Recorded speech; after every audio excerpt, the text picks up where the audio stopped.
God. Some of y'all will get this next week. I said when God unctions your leader, I want you all to look over there. When God unctions those two people to prophetically demonstrate on your behalf, there should be a faith charge. In other words, the word of the Lord that they release, it should be so powerful. It should be so tangible that what you have currently going on, you totally forget about it because, oh, Jesus Christ. You move from a place of doubt to belief. Come on here. The problem that we have in the church nowadays is that the third of our congregation, they are doubters. They don't believe. We'll shout, we'll dance, we'll skip, holler, roll on the floor, but we're not believing the word of the Lord. I want you to know that your leader has not been sent by God to speak to your situation or your condition, but rather your faith.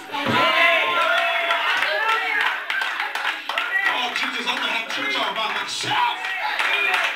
I said your leaders, they have not been sent from God to speak to your situation or your condition, but rather your faith. Pastor, what are you talking about? You see, God rebuked me. He told me, he said, man of God, he said, Kirby, he said, prophet, he said, you have to learn as a prophet of God that there is power in your mouth. He said, you have to learn as a prophet of God. He said, just your presence alone will make a difference in the lives of our people.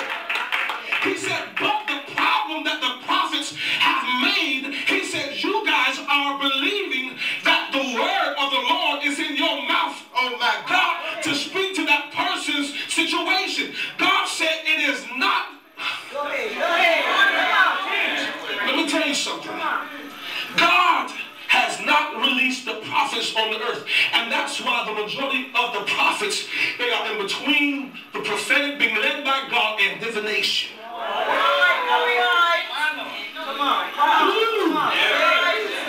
Some of them we see on TV. Because instead of them being led by God, they're being led by a dollar bill. But their gift, I want you to hear me today, but their gift enables them to see what the, oh my God, what the people have going on. But the power of God is not backing them up, oh my God, to cause a manifestation. But the people have become blinded by a gift. They have no discernment to see, oh Jesus Christ, that if the man or the woman be sent by God. Glory. Oh Jesus. The Lord said, he said, I want you to tell the people that the prophets have not been released on the earth to speak to their situation, but rather their faith. Okay, hallelujah. Elijah said to the woman, he said to her, he said, lady, look, I'm thirsty. Please bring me something to drink. She said, all right, man of God, I got you. Then he changes his mind. He said, I'm hungry. Bring me a piece of bread. This woman has already determined that her and her son is going to die because of her present situation. Oh, Jesus Christ. The prophet, he says to her, listen, I know your situation, I understand your situation, but truth be told, I don't care. He says, girlfriend, I'm hungry. Feed a brother. Hallelujah. But what he did, he spoke the word of the Lord. After he had spoken the word of the Lord, she heard him. She received what he said. Come on here. What he did, he began to speak. He spoke to her faith. Oh my God. See, that was a faith charge. And her faith caused her to get up from where she was, and she went to her house, and she did what the prophet had instructed her to do.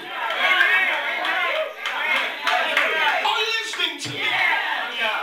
The prophets, people of God, we are not your secret fortune teller. Come on here, somebody. We're not your personal psychics. The devil is a liar. Your pastors, your apostles, come on here. Your teachers, they have not been sent by God to make you feel good. But they've been sent by God. Come on here. In moments of desperation, in your moment of need, in your hour of death, we have been sent by God to speak a word to your faith. Then your faith will speak to your condition. And then there will be manifestation. Hallelujah. The Lord told me, he said, this is the hour that the body of Christ is now moving from expectations to manifestations. I said, God, what are you talking about? He says, I want you to tell my people they've been expecting me to move for a long time. And he said, because they have remained faithful, come on here, in their walk. He said, because they remain faithful, come on somebody, in the things of God, they will not come over. We're now moving from expectations to manifestation. I'm going to preach myself happy in a few minutes. So, after your leaders, after they speak to your faith, then your faith now speaks to your situation. This woman said, look, me and my boy about to die. I ain't got nothing. But he spoke the word of the Lord. Are y'all listening to me? Yeah. I'm going to stand here and I'm going to dissect this word until you get it. She says to the prophet, we're going to die. He says, look, you can have a pity party all you want. I don't care about your pity party. Oh, Jesus Christ, let me deal with that thing. Church folks are always expecting their leaders to feel sorry for them, especially when you're going through something. Baby, when you're going through, that's the perfect time for your leaders, oh my God, to speak a right now word. How else will you become a believer? All right. So, this woman she now has a faith charge based upon what the prophet said. Based upon what your leaders speak in your life. Your faith is activated or reactivated.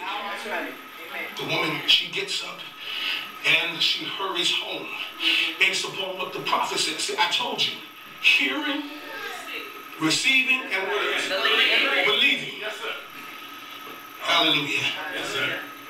Pouring into the need of your leader causes his or her mouth to respond and spew. Oh, Jesus, I'm talking to the wrong church today. Hallelujah. I said pouring into the need. I'm getting ready to blow your minds when I say this. I said pouring into the need